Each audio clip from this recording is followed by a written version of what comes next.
Halkan waa jasiirad lamoodka hodanka ah oo ay ku nool yihiin ragga ugu badan dunida. Qatar waxay ku taallaa galbeedka qaaradda Aasiya, waxa ayna xuduud la leedahay waddanka Sacuudi Carabiya oo kaliya. Maanta kama hadli doono dhismooyinka dhaadheer oo ay caanka ku tahay iyo horumarka waddankan yar ee qaniga ah. Balse su'aasha isweydiinta mudan waxay tahay, maxay waddamada Carabtu uga caagan yihiin dumarka? 193 waddan ee caalamka, Qatar waxay noqotay waddanka ragga ugu badan ay ku nool yihiin marka la isbarbar dhigo haweenka iyo ragga ku nool Qatar percentage ahaan. Kaalinta labaad waxaa ku jira dowladda Imaaraadka Carabta, halka Cumaan iyo Bahrain ay ku kaltamayaan kaalinta saddexaad. Waddamadan oo ay ugu horeyso Qatar, sida bil dhalatay oo kale ayaa loo raadiyaa haweenka, gaar ahaan haweenka guurdoonka ah. Qatar qiimeyn la sameeyey sanadkii 2022 waxa lagu ogaaday in ragga Qatar ku nool ay yihiin 75%, halka dumarku ay yihiin 25% in ka yar. Si kale haddii aan kuugu dhigo, 4 meelood 3 meel waa rag, 1 meelna waa dumar. Dadka ku nool waddankan yar ee Qatar ee ku yaala gacanka Bershiyan. Taasi waxay caddeynaysaa dumarka ku nool waddanka Qatar in ay aad uga yar yihiin ragga oo ay qiimo ka leeyihiin gacanka Faris. Gabadhiiba waxaa ku soo aadaysa 3 ilaa 4 rag ah.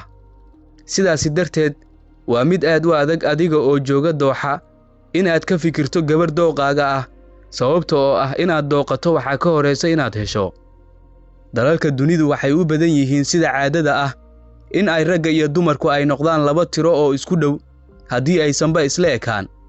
Sida Soomaaliya oo kale, dadkeedu waxa lagu qiyaasaa 17 milyan. 51% waa rag, halka 49% ay dumar yihiin.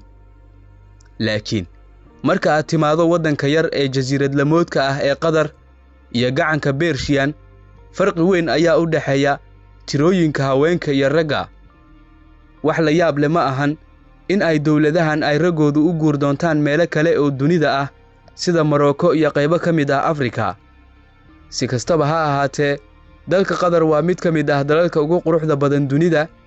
Hoteelada 5 star-ka ah ee xeebta u dhow, dhismooyinka dhaadheer ee naqshadaha gaarka ah loo diyaariyey, iyo quruxda goobaha dalxiiska ee aan meelo kale laga helin dunida ayay caan ku tahay. Waa dowladaha yaryar midda ugu dhaqaalaha badan dunida. Waxay ku tiirsan tahay gaaska dabiiciga ah iyo dalxiiska.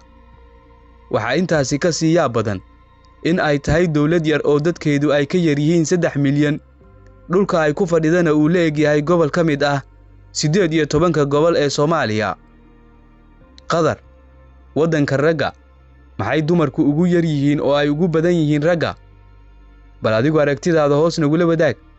Muuqaalkana like saar oo sii share garee.